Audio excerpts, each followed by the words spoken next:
Well, first of all, I'd like to thank you very much for inviting me to speak about my favorite subject, that is the universe.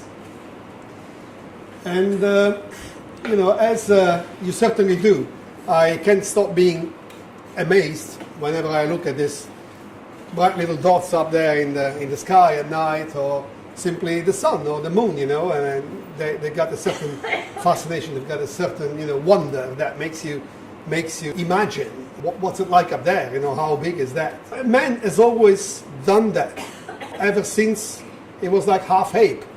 Back in the Neolithic, we have traces of astronomy. Astronomy is the oldest natural science. There are drawings in caves, like in the Lascaux cave is one of them, dating back to 30,000 before Christ, where you can see constellations like the Taurus. That was this is the Orion, over there the Pleiades. In 6,000 before Christ, and this is in Scotland, there are some pits in a field called the Warren Field, and these pits that you see a scheme here, they are aligned to the phases of the moon. So they could actually use this as a calendar to predict the phases of the moon, the position of the moon.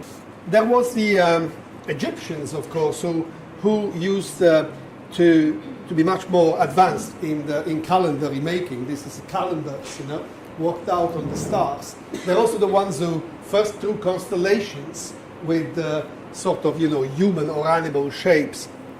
And the Egyptians also had a particular relation with the stars, and there was a religion, the fact that, their religion was based on the star, that God was the sun. And the stars as well, they represented, they are the gods, a bit like we find with the Greeks. There is this kind of relation in most of the ancient civilization with worship, with mythology, with there is a kind of mystic feeling they had by looking at the star, and we still have it today. Stone Age is another example, 3,000 before Christ. We don't know exactly how this works because, unlike the Egyptians, there was no written language there. So, we don't know the explanation, but we know it was a star observatory. They could study stars' alignment, so they could find, where the planets were around their orbit around the sun by aligning them through these portals, through these dolmens. And the Mesopotamian, they laid the foundation of modern astronomy. They're the ones who set the fact that there are 60 minutes in an hour, 12 hours, or rather 24 hours in a day, and 60 seconds in a... And that's because they used to count in base 60. Today we count in base 10. We have 10 digits, 0, 1, 2, 3, 4, 5, and 9, and then we go back to 10, 0, 1, 2, 3, 4, 5, 20, go back. So this is our base. It's based with our fingers. They had base 60. They had 60 digits. And then when they go to 60, number 61 was like 10 for us. So, and because of that, they defined time. They defined the whole, orbit of the Earth around the Sun as quadrants of fractions of 60. That's why we have this, we still use this. These were the Sumerians. The Chaldeans were more like astrologers, so they were the people who believed more in associating this to divination, to prediction of human events, and to religion. And then the Assyrians and the Babylonians, they worked out the planets' orbits, and they could calculate 3,000 before Christ where Mars and Venus would next, coincide or would next pass around the Earth. And guess what? These are the guys who came up with the idea that the Earth turns around the Sun and not vice versa. Whereas for us, it took 4,500 years later, we managed to get to to not get burned on a stake for saying that the Earth turns around the Sun and not vice versa. So, in India, in 1700 before Christ, they also worked out not only that the Earth turned around the Sun, but the time it takes. So they They worked out the equinox, the solstices. The Greeks were more mythological. All the gods were in the sky. You know, the planets, Jupiter, Mars, and Venus. So, and they came up with the constellations that we use still today. Most of the constellations, you know, Gemini, Taurus, etc., were defined by the Greeks. Think that in the Arab world, for instance, in Egypt, etc., as well, they had that. But the shapes they saw in the sky weren't necessarily the same or using the same star. The Mayan, this was, of course, much later, 500. They also have very, very good at calendars. So they created the Mayan calendars that were astronomical calendars, again, you know, being able to predict where planets would be. And they had a lot of astrotheology. All the gods, again, were in the sky. And they sacrificed to their gods on this kind of pyramids, which acted also as observatories. So they did their sacrifices in certain planet conjunctions. The Chinese, since 400 before Christ, they could predict eclipses and comets. They could actually study the comets, and they could predict when the comets would come next again around the Earth. You know, the Halley comet was seen and studied by the Chinese, and they could observe the explosion of a particular supernova that happened back then that created a nebula, the Crab Nebula. So the astronomers could actually today work out, thanks to what they wrote back then, you know, about this nova, their studies, they could work out how a nebula can form from a supernova. We will see this concept later. During the Middle Ages, while in Europe, people were more like keen to use the astrology than astronomy. So there were all these alchemists, you know, and they concentrated on the zodiac and the zodiac signs and how this would influence our lives on Earth. Whereas in our Arab world, they created the first catalogue of all the stars at the time, with all their position, their brightness. And this is why today we still use a lot of Arab terminology in astronomy. A lot of the stars still carry the Arabic names, because they're the ones who really went one by one and they catalogued them and they mapped the sky. Later on came Galileo, who invented the telescope, and this opened a whole new area to astronomy, because you could see much farther away than with the naked eye.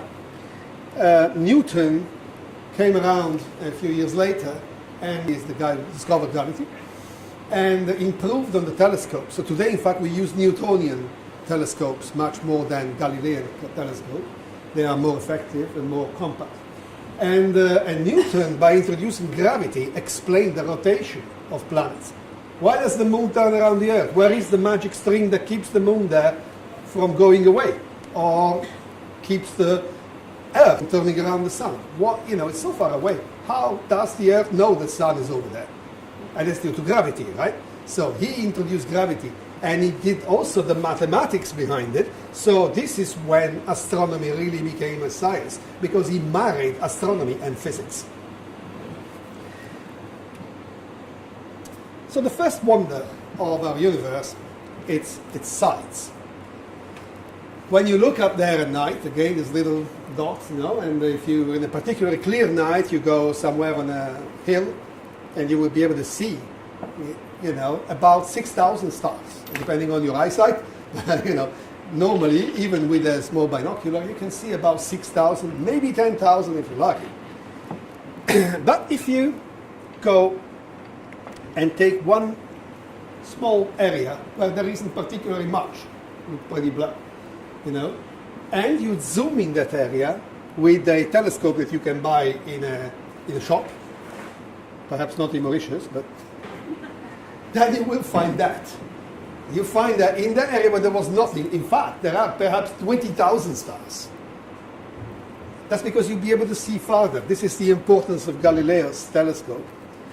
And if you go to an observatory where they have the real serious telescopes, you know, or if you take the Hubble Space Telescope, then you can see much farther. You can see all the way to the edge of the universe. And you can see galaxies. Now, each of these little galaxies contains billions of stars. And with powerful telescope, you can actually go and see inside that galaxy and see even planets orbiting stars. If we look at our galaxy, the Milky Way, it contains 100 billion stars. We are somewhere there in a spiral arm there. There is our star, which is the sun, and the planets of the solar system. So this picture of well, it's not quite a picture. You can't really go and take a selfie of a galaxy. You don't have a stick that is long enough. But let's say that it's a reconstruction in 3D of a galaxy, and so we are somewhere there.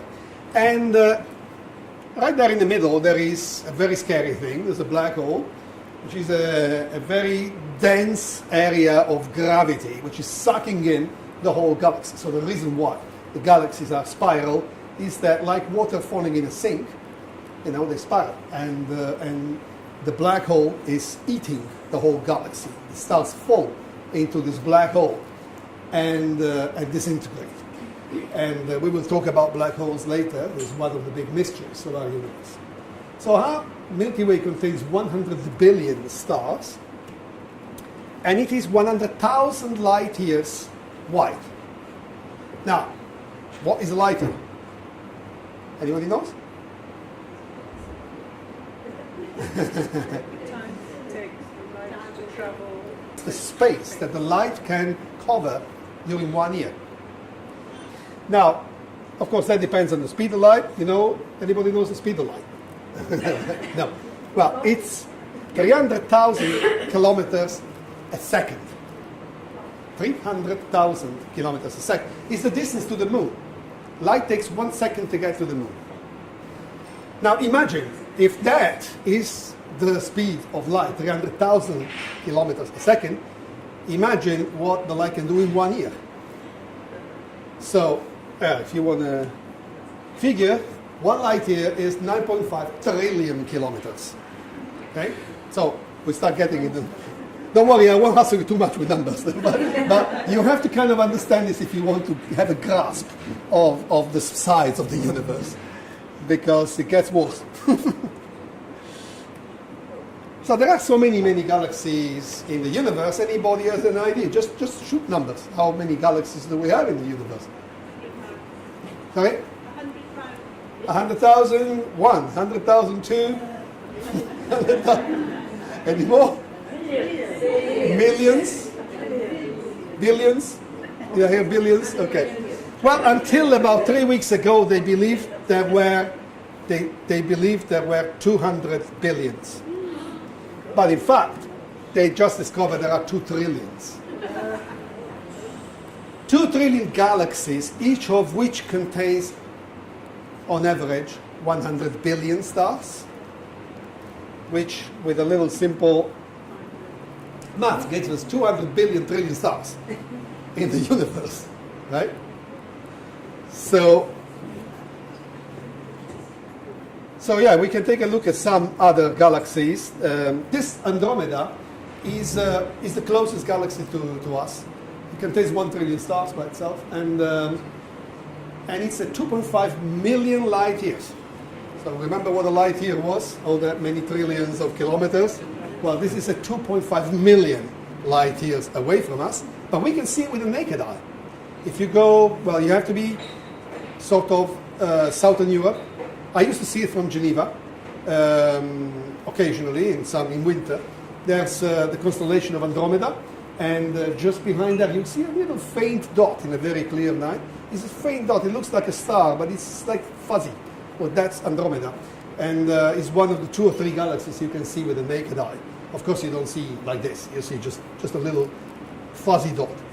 With a telescope, you can see better the shape, but not like this with a home telescope. Of course, this is taken from an observatory. This is, by the way, Hubble Space Telescope pictures, and I'll show you a few more. NGC 3949 doesn't have such a sexy name, but it's 50 million light years away in the constellation of Ursa Major. So if you look at the Ursa behind there, between the two, that's the cart there. In the middle of the cart, there is this galaxy. You can see with a Baie telescope. What does it mean 50 million light years? Apart from the distance, right? Measure of distance, okay. But it means also measure of time.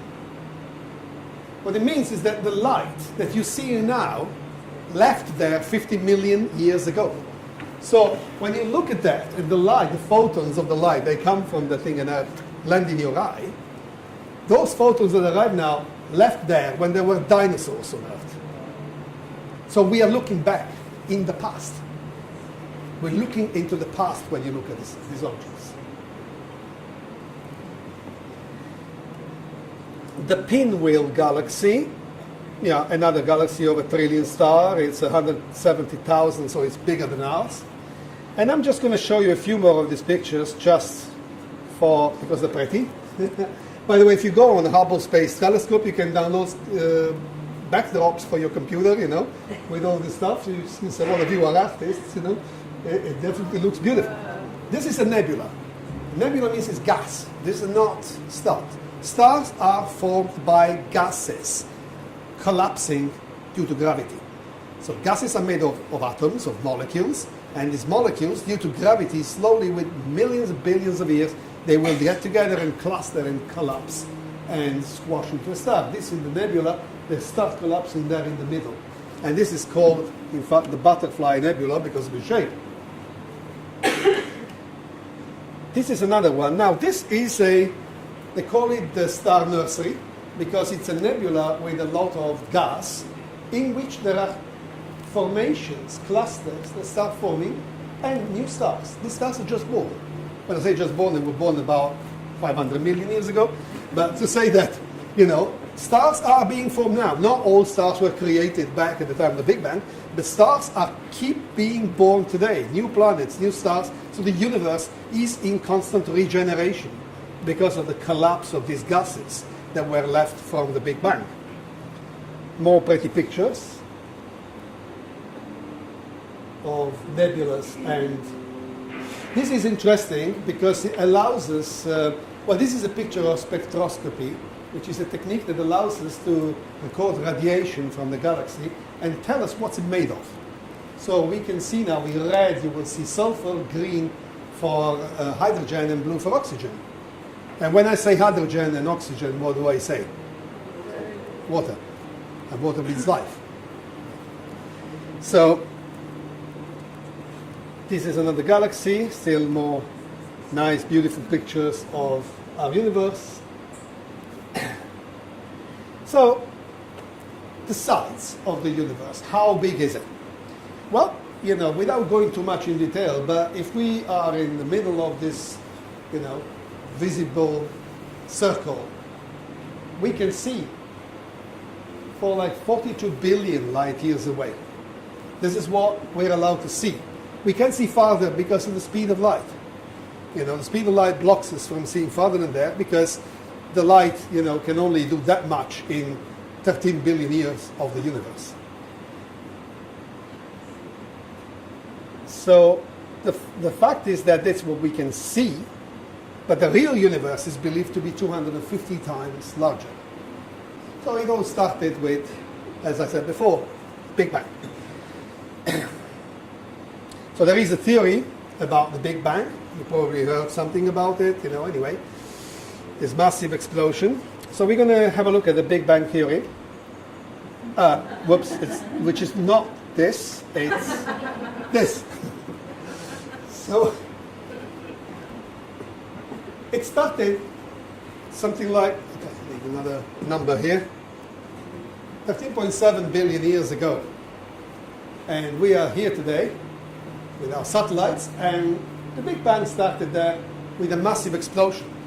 It was not quite an explosion, or rather in the beginning it was an explosion. Something like a football containing all the stuff that's in the universe, but extremely concentrated, exploded, and inflated like a balloon more than exploded within a time of 10 to the minus 43 of a second, which I can write the number down here, is like 43 zeros and a 1. This is the fraction of a second in which the universe went from a football to its size today.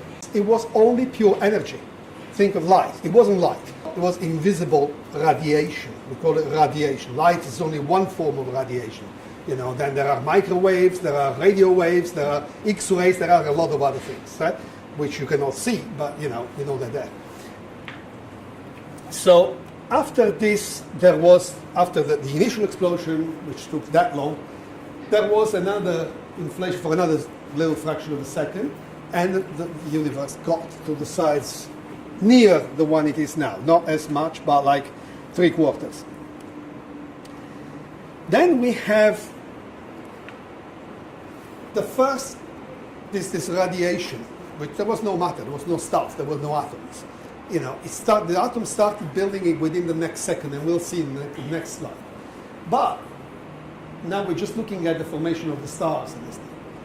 380,000, actually, there is a mistake there, 380,000 years after the Big Bang, this radiation had condensed into, crystallized into stuff that was energy and matter, and which were the primordial form of what we have today. The interesting thing is that this WMAP satellite, about 15 years ago, took a picture of the baby universe. It could take a picture. When I say a picture, it's not a photo, it's radiation. So they could detect the radiation from that. And it could remap it. So this picture is called the cosmic microwave background radiation, CMB, and it tells us a lot about how the universe was there. So this is what allows us today to prove that it really is this way that it happened. Then there come the Dark Ages, which is not the medieval times on Earth, but it's Dark Ages because there was no light. So it was dark, the universe was dark, and it was cooling down because it was still expanding, and as it expanded, it cooled down. It became less hot. In the beginning, there was trillions of degrees in the universe before then. Now it started getting cooler and cooler. It took 400 million years to have the first stars. Then later came galaxies, planets, etc., until today. And today what's happening to the universe?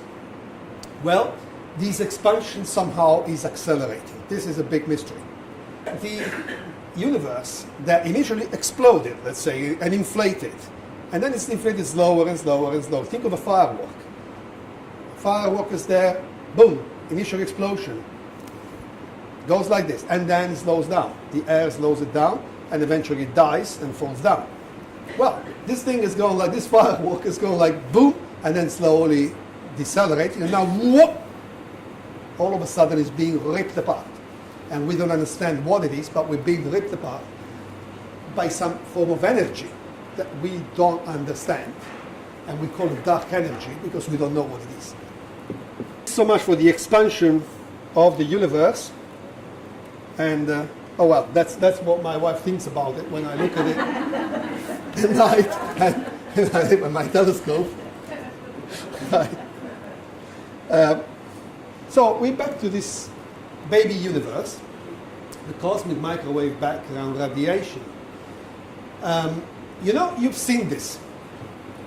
When you fall asleep in front of the TV, back like 30 years ago, the old TVs, that when you wake up at 2 in the morning, it goes like bzzz, That, what you're looking at is the cosmic background radiation. It's the remnants, the leftovers of the Big Bang. It's everywhere. It's radiation, it's electrostatic radiation, and it's what the TV detected as white noise. Now, everything around me, the table, everybody, we're made of atoms. And these atoms have a nucleus which is positively charged, and electrons which are negatively charged, which rotate around the nucleus. The nucleus itself is composed of protons and neutrons, which in turn are made of quarks. In each proton and each neutron, there are 3 quarks. There are 2 kinds of quarks, ups and down. It's like plus and minus, but these are called plus, up and down. And so if it's 2 up and 1 down, it would be a proton. If it's 2 down and 1 up, it would be a neutron. So they decompose. So this is what you need to know about particle physics. Because now we're going to talk about what happened really from the microscopic point of view, rather, not even microscopic, it's much smaller than the microscopic scale. After the Big Bang, the first particles formed, and they were electrons, quarks. The quarks that then will go form the neutrons and the protons. And this lasted a fraction of a second, this period in which the quarks then started, as well as other particles, like muons and kaons, neutrinos. Most of these particles don't exist anymore because particles decay, they transform from one shape into another. So a muon or a kaon has a very short lifetime, a very small fraction of a second. Then it will disappear and decay into a proton or a neutron, something that we know, something that we see today. That's why these particles don't exist anymore. They exist in the LHC at CERN or in accelerators where they collide protons to go back to reproduce the Big Bang, the initial energy of the Big Bang, and that's when they can study them, the formation of these transitional particles that decayed into something that we see today. The quarks started clustering together, so they formed the first protons and neutrons, and it took like 3,000 years until this first nuclei were created.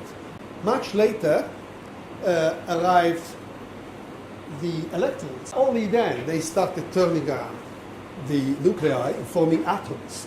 From atoms they formed molecules, and molecules formed gases, and so we know the rest. The gases then became stars. So that's a picture of what happened in detail back then. And today the universe is a kind of scary place. There are several very scary things, like supernova. Supernova is a star, like our sun, which suddenly explodes to 100, 1,000, 100,000 times its size, eating the whole of its solar system, if it has one. Most of them do. So if our star was to become a supernova one day, it will eat the Earth all the way to Saturn, Pluto, that just burns instantly because they explode very fast and they stay exploding they keep that size for a few years and then they disappear. That's why I said the Chinese observed an explosion of a supernova back in 400 before Christ. And that is the supernova that formed the nebula, which is today the Crab Nebula. There are black holes. We saw them in the center of the galaxy. Black holes are, we don't know what they are. They are some kind of entity, some object, which has a gravity so big that it eats even light. That's why we can see them, because they don't emit light, they don't emit radiation, they don't emit anything. They're really a black hole. I mean, that's why we have no idea what they are, because we can't measure them, we can't go in there, and we can't see them. All we know is the effect they do.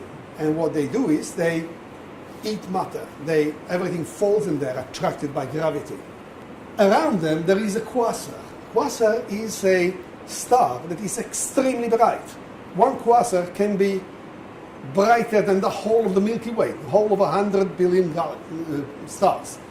And what quasars are, they're not stars. They look to us like stars, but in fact, we see them in other galaxies. They are the area surrounding the black hole where stars are falling in the black hole. When they fall into the black hole, they get squashed and they disintegrate instantly. And disintegrating, they emit radiation, because the destruction of mass creates radiation. This is what happens in the sun. The light you see, the heat you get, is all radiation. And it's created by the destruction of atomic nuclei due to the gravity. The gravity is so strong that nuclei get squashed and they turn from mass into energy. We will see that later with Einstein. So quasars emit radiation. It's not the black hole that emits radiation. They're around the black hole, and they are at the edge of where stars get burned. Neutron stars are supernovas, mostly. They're stars that have died. They have exploded into a supernova, or sometimes they don't explode. They just implode. And they become, this is the size of Mauritius. Mauritius as a superstar, but it's got the mass of the sun. So it weighs, let's say, as much as the sun, though it's only 30 kilometers wide. Pulsars are other very strange stars. These are also stars that rotate at the speed of several thousand times a second. And they emit radiation, is radio waves at that frequency. And so we can see them as a pulsating. They were mistaken from signs of intelligent life in space, because when they see radio frequencies coming from there, say, oh, there's somebody who's transmitting some TV show, and instead, actually, it was the stars themselves that was rotating, and they had created radio frequency emission. Finally, the white dwarfs, who are stellar remnants, as well as a star that died, and he got very dense. This is as big as Earth, but it contains a mass like the mass of the Sun. And the red giants, who are just dying stars. These are stars which are in the process of dying. They emit red light, and they just finish their nuclear combustion. Stars are nuclear power plants. They are fusion power plants because they fuse the nuclei of their atoms. And these have finished, basically, their fuel. So we had a look at what we can see. But the universe is not all that we can see. As we said before, it's probably 250 times bigger. And what's most strange is that what you see is not what you get. It means what you see in the universe is not everything there is. There is other stuff that is there in the area that we can see, but that we cannot see or detect with our instruments. Well, this is an interesting fact. When you take the primordial universe, as we saw before, Big Bang, because of this picture, and also because of other reasons, we can calculate how much energy there was in the beginning. How was the energy of the Big Bang? We know the number today, pretty precisely. Now we're going to look at how much stuff there is today in the universe, including the one that we cannot see, because it's still light, but we can still sense it with our detectors. And it doesn't add up. What we have today in the universe is only 4.7% of what there was before. But you say, that's energy, this is matter. Well, energy and matter are two sides of the same thing. We'll see this with Einstein. It's like water and ice. If you have a liter of water and you make ice, you would know how much ice you're going to get. And when you melt that ice and you want to get the water, you will get back your liter of water. Nothing has been lost. Here, we lost almost everything. We only can find out 4.7%. But we know that the rest is there, except it's something, some form or somewhere that we cannot find out. And so we call it dark matter and dark energy. Remember, the dark energy is what we believe, we're not sure, but we believe that is ripping up apart the universe. And the dark matter is actually 27% of it. Dark matter is actually like stuff, somehow. We don't see it. We know it's there because we have some hints that it's there. And how do we know that it's there? Well, one first hint comes from the fact that the rotation of galaxies does not correspond to their mass. Basically, the galaxies, if there was only the amount of stars that we can see and the black hole in the middle, would rotate in a different way. The center would rotate faster, and the arms would rotate slower. Because the closer you are to a gravity object, like a star or a planet, and the closer you are, the faster you rotate. The farther you are, the slower you rotate. In our solar system, the outer planets, like Saturn and Uranus, they go really slow. They take them 300 years to rotate around the sun. Earth takes 1 year. Mercury rotates very fast. So the galaxy should be the same way. No, they rotate all together, like it was a sheet of paper, and it's rotating like that, all together. Another symptom is the gravitational lensing, which we are going to see now. Okay, Einstein, the world's most famous formula, E equals mc squared. It tells you that the energy equals to the mass times the speed of light squared. Right? This is what tells you that energy can convert into mass and mass can convert into energy. They're two factors of the same thing. And it happens, for instance, when does mass convert into energy? Any example? I mentioned the sun. Any other example we do it on Earth? Firewood. Sorry? Wood, firewood.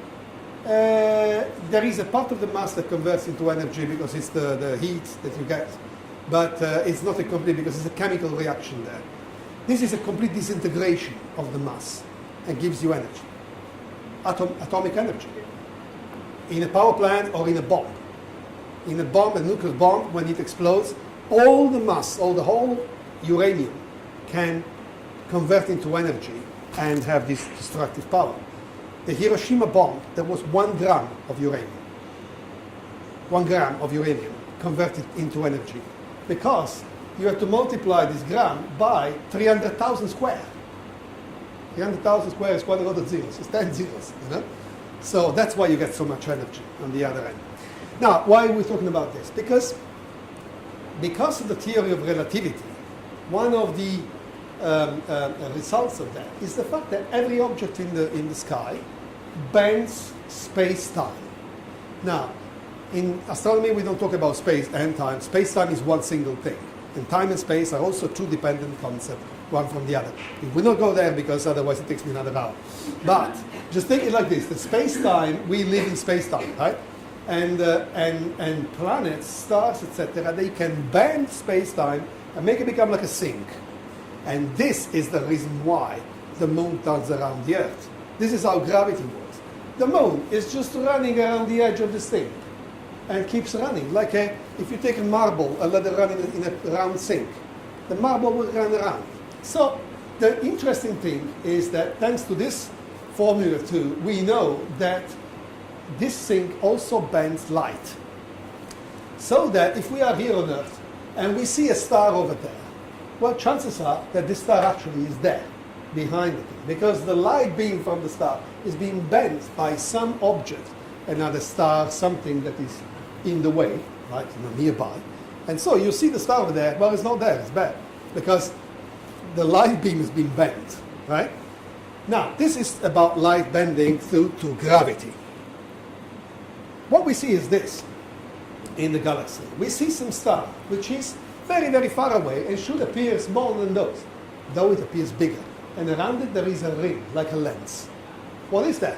Nobody put a lens up there, you know, like a magnifying glass or something. No. Well, this stuff can be dark matter. Dark matter is something that we cannot see. It's transparent. This is not there normally, but acts as like a lens because of its huge gravity, enormous gravity. It has an unimaginable quantity of gravity that can create a very big sink in space-time and bend the light of that star in order to magnify it. Plus it creates these famous rings that lenses do. Here's another example. This galaxy is 10 billion light years ago, which means it's a galaxy that was created very close to the Big Bang. It was 13.7 billion years ago. So one of the proto-galaxies, one of the first galaxies. And it should be very faint. It should not even be seen like those guys, you know? And instead, it's very bright and very present because it's been magnified by a chunk of dark matter, which is in that area. This is a picture that is colored artificially. I mean, it's been colored by us to put in evidence in yellow and in blue the areas where the dark matter is. And we can work that out by calculating the distance of the stars and compare to their size, how they appear. They appear much bigger than they should be. This star is smaller than this one, really, but it appears much bigger. So that's how they can map where dark matter is in the universe. And there is much more dark matter than real matter, I mean, than stuff we can see. So let's watch a little clip, 5 minutes clip, that I extracted from a film. As astronomers discovered new galaxies, Caltech professor Fritz Zwicky looked up to the neighboring Coma cluster of galaxies and observed something strange. When he measured what the motions were in the Coma cluster of galaxies, he got an estimate for how much mass there was in that cluster. Then he compared it to how much mass you could actually see by looking at the galaxies. Something didn't add up. the galaxies were moving too fast within the cluster for the amount of illuminated stuff he could see. By his calculations, there should have been 160 times more illuminated mass to account for the random speeds of galaxies in the cluster. Something else was affecting their motions. But what was it? He analyzed their motions and concluded that the cluster could not be stable unless there was a large amount of dark matter present. In 1933, he was one of the first people to really grasp the significance of the presence of dark matter. He called it missing matter. Dark matter, an invisible mass that was gravitationally attractive and was able to affect the speeds of entire galaxies in a cluster. Revolutionary thinking, yes, but the discovery was largely ignored. I think that people took Zwicky seriously, but they didn't jump to any conclusions. This was a time when the universe was just beginning to be explored. It was the 1920s when we first realized there were galaxies outside our own. What we didn't know back then was whether it was simply galaxies or stars or gas or dust that we couldn't see, or whether it was something truly different. Zwicky's observations were based on measuring the mass in the stars and galaxies. But how do you weigh stuff in space? You can't go and put the sun on a scale. It's a little bit hard. But what you can do is you can measure how fast the planets are moving around the sun. And the more stuff there is in the sun, the faster those planets have to move to stay in their orbits. Newton and Einstein both said the more mass or stuff you have in an object, the more gravitational pull it will have. And the further an object is from the center, the slower it should travel in orbit, because the gravitational pull is weaker. According to Einstein's general theory of relativity, or even according to Newtonian gravity, all of the galaxies are pulling on each other. It's like the sun's influence on our solar system. The mass of the sun pulls Mercury faster than Pluto because Mercury is positioned closer to the sun. Likewise, for a galaxy, you would expect that as you got further and further away, things are moving more and more slowly to stay in their orbits. But Zwicky didn't observe that. Neither did a young scientist named Vera Rubin 50 years later. She was observing the rotational curves of galaxies similar to the Milky Way. Like Zwicky, her observations also seemed strange. What Vera Rubin actually measured was that as you got further and further away, the velocity of the orbiting gas and dust remained constant. What Rubin observed was as if a city were a galaxy and every car on the road was a planet or star. And despite the amount of traffic, every car traveled around the city at the same speed. This same consistent rotational speed, despite the amount of stuff or traffic, was exactly what Rubin observed. The outer parts of the galaxy were rotating fast enough that there must be a lot more mass, otherwise the galaxy would have flown apart. The only way to resolve this paradox of galaxies which spin 10 times too fast is to assume that there is a halo of invisible matter surrounding the galaxy, keeping the galaxy whole. Dark matter was present in the galaxies, and it had enough mass to keep the rotation speed constant.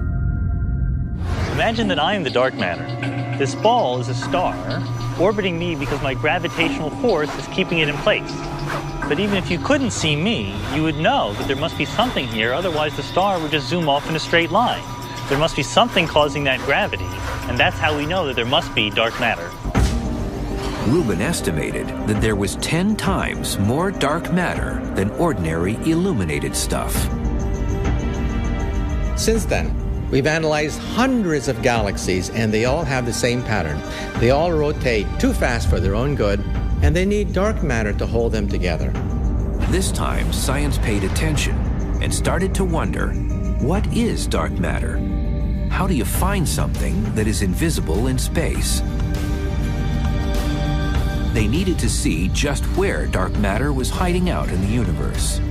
And even if they couldn't see it, science realized that dark matter exposed itself by bending light that passes through it. It's called gravitational lensing, and it's a virtual spotlight that uncovers any invisible stuff in the universe. What it does do is it does what all matter does, and that it can deflect the light ray. So a light ray can be deflected in its path by dark matter. By tracing the battered light's path, gravitational lensing detected dark matter concentrated in the halos of galaxies. Gravitational lensing proved to be infallible, and dark matter's presence was suddenly revealed. This technique of gravitational lensing is the most precise because we can actually pinpoint not just how much dark matter there is, but how it's distributed in its position on the sky. And that's because we can measure the distortion of the light rays passing through the dark matter. How do you know that your glasses are there? Because it bends light.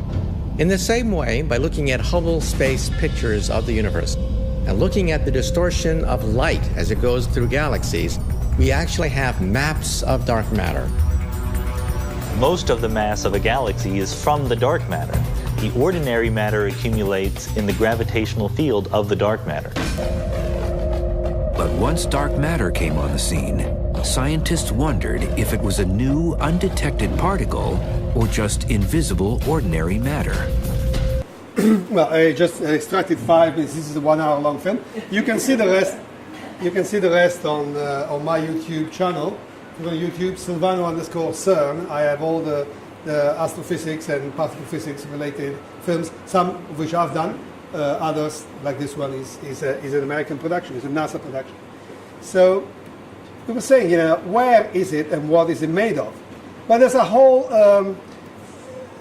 assumptions for they can come from all different particles. We won't go through that, but we don't know what it's made of. These are all different studies they're doing. However, what we have an idea of is where it is. It is not in our space. It is there, and it influences our space. The scientists believe that it's actually in parallel universes that share the same space that we're in. And it's actually located in extra dimensions, not our 3-dimension X, Y, Z and time. We live in a 4-dimensional universe. However, they are there, but in other dimensions that we cannot see or detect. So this theory of the extra dimension leads you to conclude that there are 11 dimensions. This is mathematics, and it all comes from adding up stuff and is a consequence of a string theory. So what scientists say, they imagine that the reality is made out of tiny little vibrating strings. We won't go into the theory, but what they think is that all particles are expressions of tiny little vibrating strings like guitar strings, and they're so small that we will never be able to see them. However, the consequence of the mathematics of this leads us to conclude that we live in 11 dimensions. That means we experience 4 of them, X, Y, Z, and time, but there are others that we cannot penetrate with our instruments or with our experience, with our eyes. So it's these other dimensions is where the dark matter hides. We will see that in a minute. Let me just open another chapter, the one of antimatter, which is another big mystery that we haven't covered yet. And this also starts with a gentleman called Albert Einstein, who in 1905 came up with a famous formula that we saw before and that everybody knows.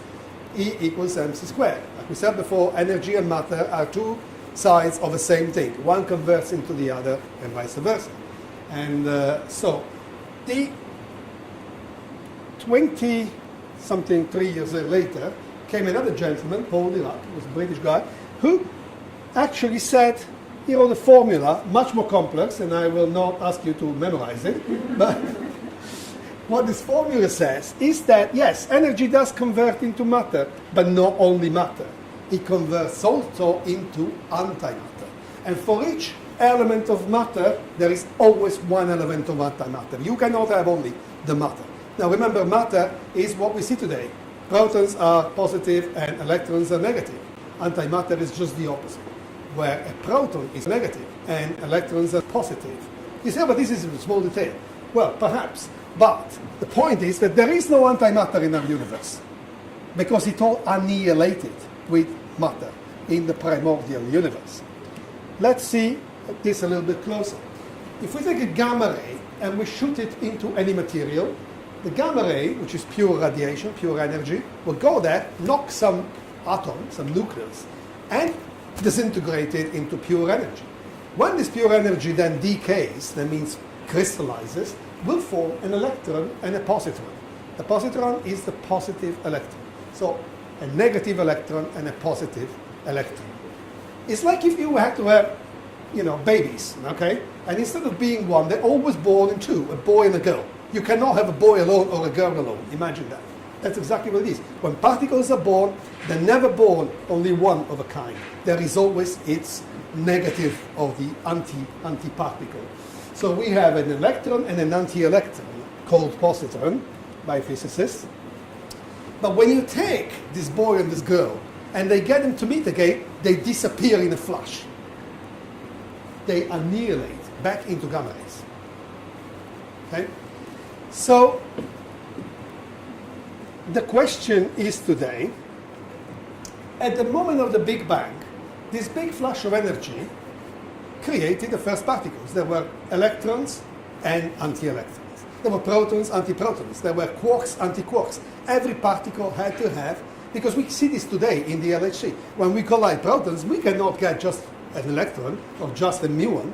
For each muon, electron, kaon, proton, quark, there is always the anti-particle. There's no way to get just one. So where is all the antimatter gone? There has been a massacre in the early universe where all the matter annihilated with the antimatter. Okay? But then you say, what about this? What about us? How are we here? Why didn't we annihilate? If for each particle there was an antiparticle, and all these particles annihilate with the antiparticles. It's like if you take 10 boys and 10 girls, you marry them 2 by 2, and they're all gone, and you're left with a boy. So where does this come from? Right? We are left here. Why are we here? This is the question. We should have all got married, or annihilated rather, in the early universe. So the universe shouldn't exist. Right? So this is the kind of thing where 2 + 2 = 5, and we cannot figure out why. Another little clip. This is a film that I made before, a few years ago. It's the structure of reality itself that has changed. The universe was very different when it had just been born. There were no stars, no planets, no water, and no gases. There was no matter or light in the way that we're familiar with today. Just a massive explosion of pure radiation, the Big Bang. When matter and antimatter met in the early universe, they annihilated to release pure energy. And this energy in turn could make new pairs of matter and antimatter particles that could also meet and annihilate. And this process continued as the universe expanded. However, as the universe expanded, so it also cooled. And after about a minute, there was no longer enough energy to make new pairs of matter and antimatter particles, and the process stopped. And what remains now in the universe is a consequence of a very tiny difference, no more than 1 part in a billion, between the amount of matter and antimatter that existed at that time. We don't know why there was a difference, but we wouldn't be here if there wasn't one.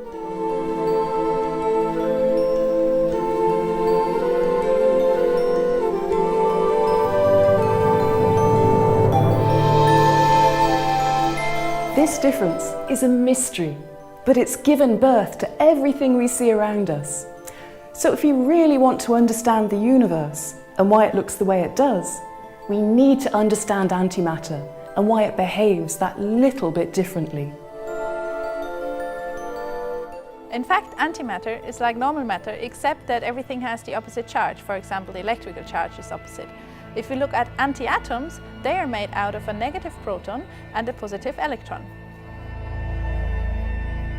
So if I was made of antimatter, I would be like a mirror image of myself, with opposite charges. The tricky thing is that if matter and antimatter meet, they annihilate, disappearing in a flash of energy.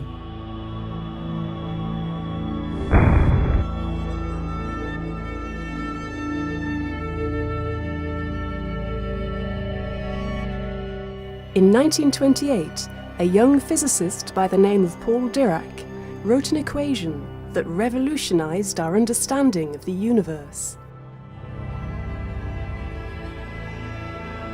Note that this equation has 4 solutions. The first 2 clearly refer to the electron. The other 2...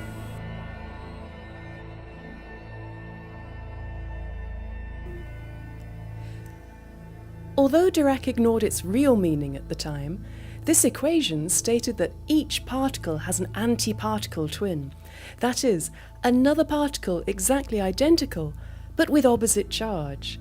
So for protons there are antiprotons, for electrons there are anti-electrons, which we call positrons, for neutrons there are antineutrons, and so on. And at the bottom of this there are quarks, and their antimatter equivalents, the antiquarks. Dirac described the positron as being symmetric and opposite to the electron. It was like its mirror image, and the levels of physics would work in exactly the same way as they would for the electron. In other words, matter and antimatter should behave in a perfectly symmetrical pattern. It took 30 years to find out that this assumption was wrong.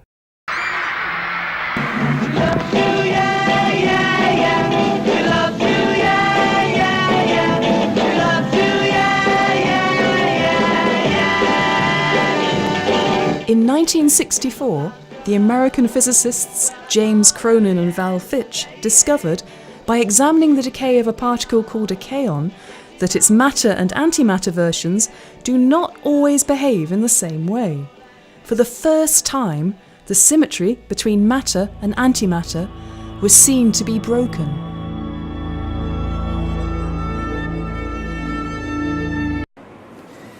Okay, so that's, again, the whole film is on my YouTube channel. And basically, you know, this problem with the symmetry of antimatter is like there must be some reason, some explanation. For instance, if our 10 boys and 10 girls, you know, did not all, I mean, they all got married together, but maybe one boy married 2 girls, and so that's why we're left with 1 boy here, you know. So there must be some reason there, you know, and that's what they are looking for in this experiment called the beauty experiment. Just a little recap on black holes. Gravity is so big in a black hole that it catches everything inside and doesn't let anything run out. They are formed by the gravitational collapse of dying star. So when a star that is big enough, bigger than our sun will never become a black hole. Don't worry about that. It must be at least 3.5 times the size of our sun. And when they go into supernova mode, when they explode, they actually implode at the same time. So part of it implodes, is pushed by the explosion inside and creates a black hole. So there, what happens is that you have an infinite curvature of space-time. So you know the little ball like that, you know, where the ball was sitting, our star was sitting in a little space-time ripple shape of a ball? Well, for a black hole, this space-time ripple is infinite. It doesn't have a bottom. That's why planets' mass falls in it and never comes out. And they are a point of singularity, which means a point where everything, you know, is different. All the laws of physics act differently, and where, yeah, we just said this, and they can act as doors to wormholes. Now, I will show you. I didn't give you my piece of paper, but I can find one here. Oh, yeah. If we're in space or at a space-time, and we are in this point, and we want to get to this point, you know? For instance, if we plan to fly to, say, Alpha Centauris, which is 20 million miles away, right? We cannot do it in a lifetime, you know? It's impossible. However, the black hole that can be here bends space-time in a point that if you make a hole through this paper, another black hole the other side, you reach Alpha Centauri immediately by going through the bent space-time. So they create a space tunnel that can take you into another point in space and into another time. Now, according to Einstein and Rosen, the exit of this black hole, basically you get into this wormhole tunnel and you can get out from the other side, but you're still in the same universe as we are now. According to others, you end up in a different universe. And so the bad news is that there's no way back. It's a one-way road. A black hole in our universe will only attract. In another universe, it will repel. So you'll be shot in there. There's no way you can come back. So don't try that at home. Which takes us to the final chapter of this talk, and it's the theory of the multiverses, the multiple universes. And that's that we're not alone, not only because there are so many other galaxies out there, but because there may be a lot of other universes. According to this theory of Tegmark, the quilted theory, there are infinite universes. You see like Christmas balls, like glass balls. Each universe is in a glass ball. And in the hyperspace, or rather in reality, there are infinite universes, and it's called the Hubble volume in physics, a universe, which is one of this crystal ball with the stars inside, And we cannot see the others because they're too far away, and the speed of light doesn't allow us to see the other universes, but they're there. By the way, these theories are not just because you woke up one day and had a dream. This is mathematics. It all comes as results of very complex calculations. Alan Guth came with another theory, and it's that the inflation is infinite and multidimensional.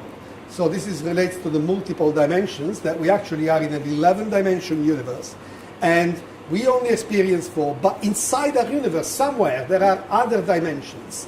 And in this dimension, precisely, is where things like maybe antimatter, dark matter hides. And so new universes are, think of it Swiss cheese, with the bubbles inside. These bubbles are extra dimensions.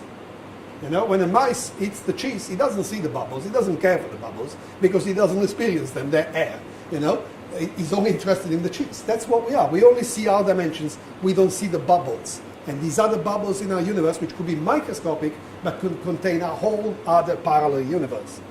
And follow a fractal expansion, which means each bubble is a representation of the main bubble.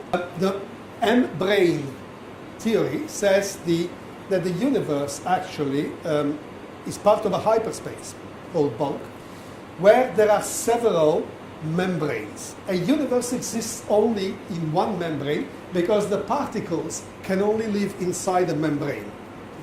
And gravity, though, can go across these branes. So that's why, some branes can actually share the same place in hyperspace. So dark matter will be in one of these branes, and our universe is in another one. But we cannot see the other one, we cannot perceive it. But gravity does. That's why dark matter from another universe is bending light in our universe and keeping the galaxies together in our universe.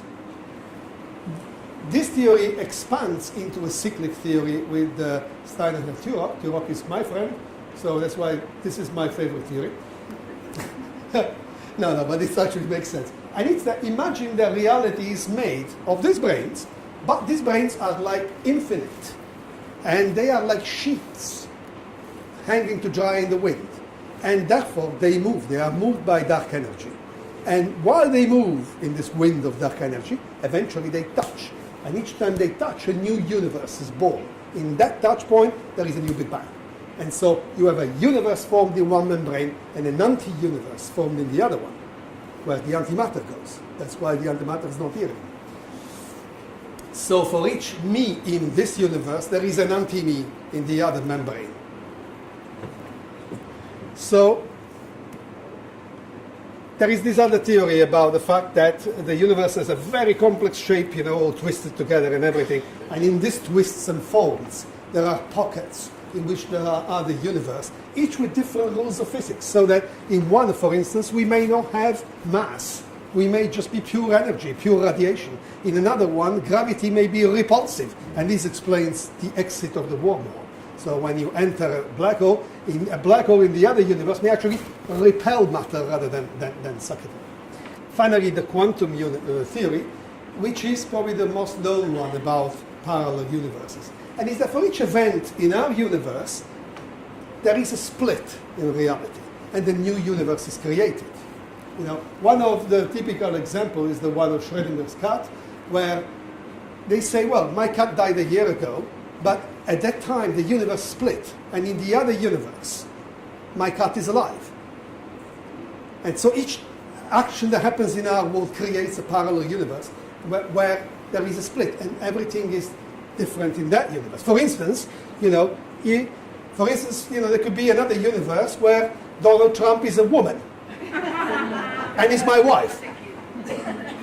Well, luckily I live in this universe, and my wife is this charming lady called Michelle and not Donald. So, and on this philosophical remark, I would like to thank you for your attention and welcome.